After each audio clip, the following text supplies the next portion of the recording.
Hey everybody, it's Ryan. Welcome back to How Farms Work. So at the end of our last brush mowing video, I encountered a slight problem with the tracks and the JCB, and the tracks got ran off.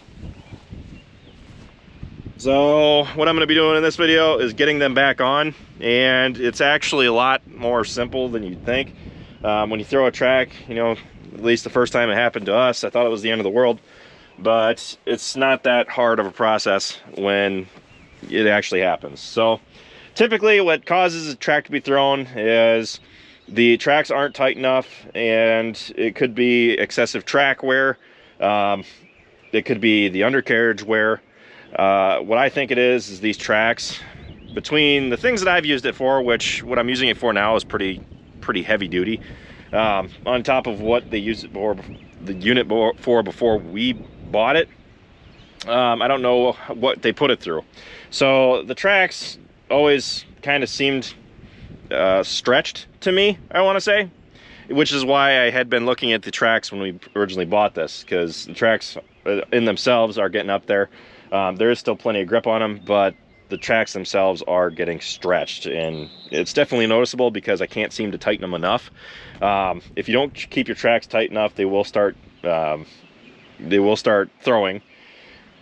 A big issue that I've had to struggle with is keeping the mud out of them, because if you have excessive mud buildup inside the tracks as well, that can cause you to throw them. So in this video, I'm going to show you guys how I'm going to get this back on. And like I said, it's relatively simple. First step is getting the front end off the ground, which I already did. I lifted it up with the mower. And the second step is going to be getting a jack and placing it under the back end. That'll lift this side of the JCB up. So then the track is up off the ground, and then I'll follow up with the next step. So let's get the jack under there. All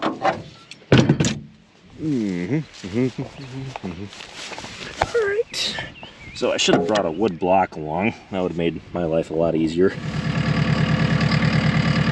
You need to choose a solid area where it's not going to slip. So let's listen to that rattle.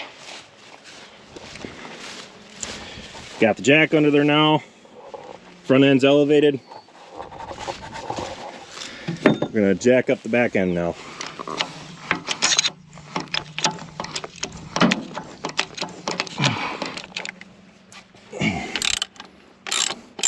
I don't got to take both of these bolts out, just one, because the plate will swivel downward.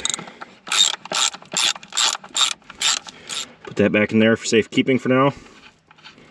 Now, behind all this crud inside is a grease zerk. So we got a grease zerk in the center there. One mistake that you don't want to make when doing this is thinking that just removing that grease zerk will let the grease flow backward. There's actually a larger nut around the grease zerk that you have to remove, and that'll allow the grease, which you use to use with the tensioner, which is like the whole system on the front. That wheel up there will actually recede when I take that fitting out.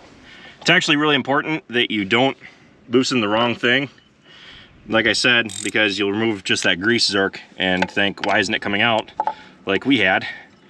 And you actually have to remove the whole thing. So just a little reminder for anybody out there doing this themselves. All right, so I just loosened it. A bunch of grease shot out.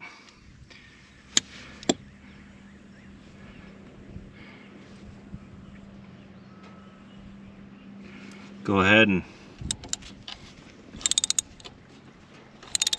yummy.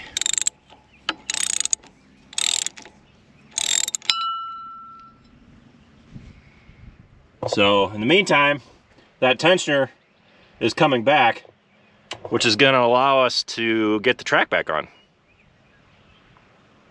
It's a lot of grease. Don't be like me, kids, and forget your rags. It's pretty important. I'm going to get the crowbar and apply pressure to that front end to try to get it to come back more. Oh yeah, that's the good stuff right there. So to push that tensioner back, all I have to really do is just stand on the track, and I've got quite a bit of play there. So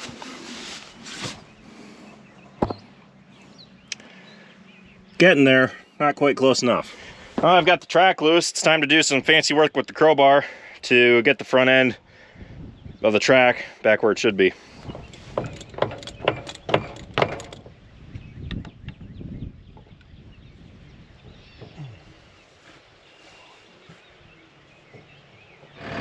So, unfortunately, my camera died, but I had to run back to the house after I got the tracks back on. It took about 45 minutes for me to do it myself, but it is doable. I haven't done this enough to where I'm quick at it, I guess. I'm still experimenting with what you got to do first to get to go on. So I got the front to go on first, and as you can see, I got it retracted all the way. And a lot of grease came out. I thought I got most of it at first by jumping on the track, but there's a lot more that came out just from me working on it. So I was using the jack. It's kind of at a cockeyed angle now, but I was using that to lift up the back end. It actually still is holding it. But I got the back on.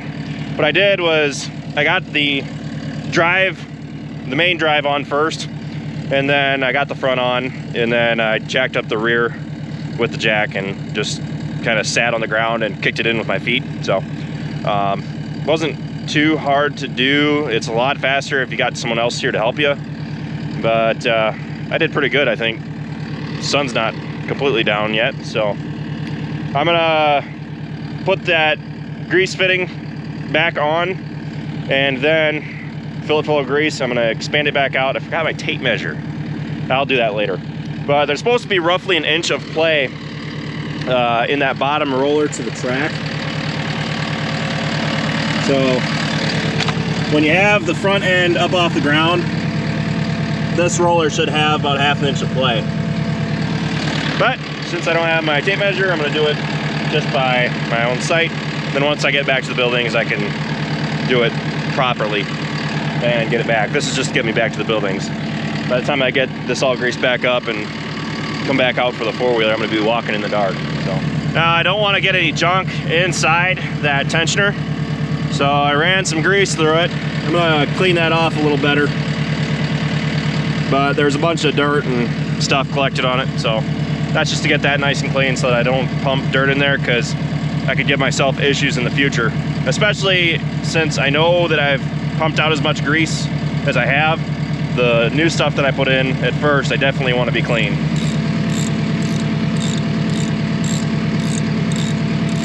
All right, let's hope I got enough grease in this grease gun. I just put a new tube in, but I saw a lot of grease come out, so let's see what happens.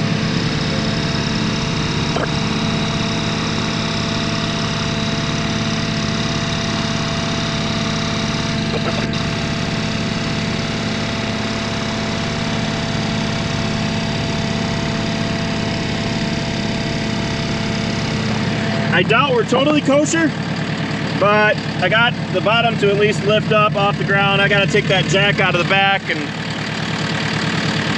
probably lift up the front and just kind of sight it and see how we look. Maybe run it back and forth a couple times to get the track just kind of fit snugly.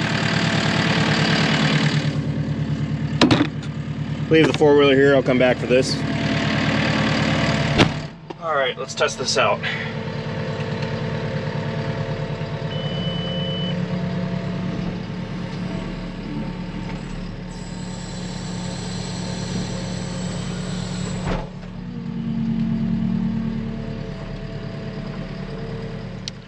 Well, I made it back to the buildings.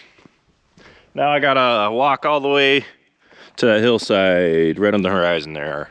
I was gonna do some spraying tonight before I threw the track, but looking at what we got going on down here, that there is a telltale sign that it's a Monday. I don't need to look at the calendar or match up the days. I just look at what's broke. Because it seems like Mondays are always those kind of days. Threw the track on the JCB and got a flat tire on the Gator. And I'm not totally sure how I did that, because I did a lap around the 11-acre field with the sprayer. I'm probably going to make a video on that, so keep an eye out for that one. But I don't know how I did it. I went around the 11-acre field. I stayed back from the field edges, but that field is pretty heavy in locust trees.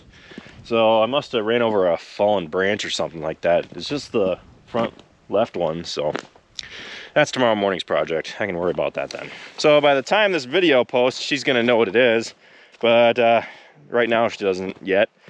I'm thinking about taking Hannah's graduation gift and taking that wheel off tomorrow morning with it. So for graduation, I got her a 1/2-inch impact because she's going into mechanics. So something like that would be really handy for her. But it actually came in a set with the grease gun. I saw that I was looking for an impact for her. I saw that they had a grease gun there, and I'm like, that'd be really handy to have one of those out of my place so that I can tighten the tracks in the JCB, because you're supposed to tighten them every 10 to 15 hours. And I've been checking them every single day before I go out. But I get kind of mixed results. I've been trying to go a little bit on the tighter side. But whenever you are mowing stuff like this, this is actually typically what I would assume throws these tracks, is when I hit stumps of trees that I've cut off, and that usually is what kicks them off. So I'm trying to be real careful and mow them off ground level, but there's always that one that I run over and I didn't cut it off just at the right angle because the way the hill lays or whatever, and then I run over it and try to turn and it pops it off. Seems to do it pretty frequently if they're not super tight. So mowing brush like this is pretty hard on the tracks, just because there's a lot of weight on the front of the JCB, and with all the brush and trees that I'm running over, it's kind of harsh on it. But it gets the job done, and it gets the job done well. I really love the Teleskid. I have mixed feelings about the CID mower. It does a heck of a job, but on the other hand, we had to do how much work to it just to get it functional. And the major problem was right from the factory. They didn't take that shaft cover off of the hydraulic motor. So we've actually got bobcats on the farm, but I've heard reports of black bears coming back into the area too. Walking through the valley down here at night kind of creeps me out. This isn't something I ever do.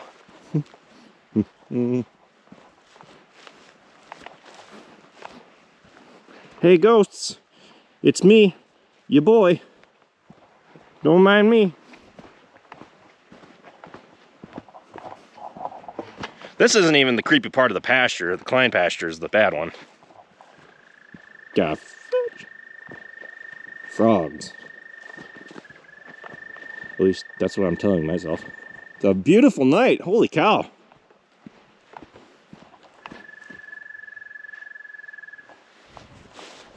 Yeah, we're gonna go this way.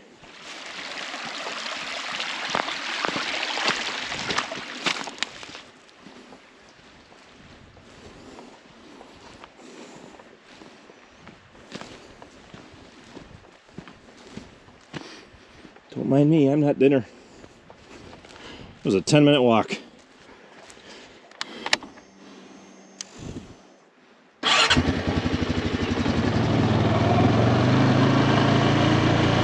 So that pretty much wraps up today's video. It is 9:15, and the sun is back there. It's still dusk, but the sun's pretty much gone. But that's pretty much it for this video. Thanks for watching, guys. Be sure to check out all of our other videos.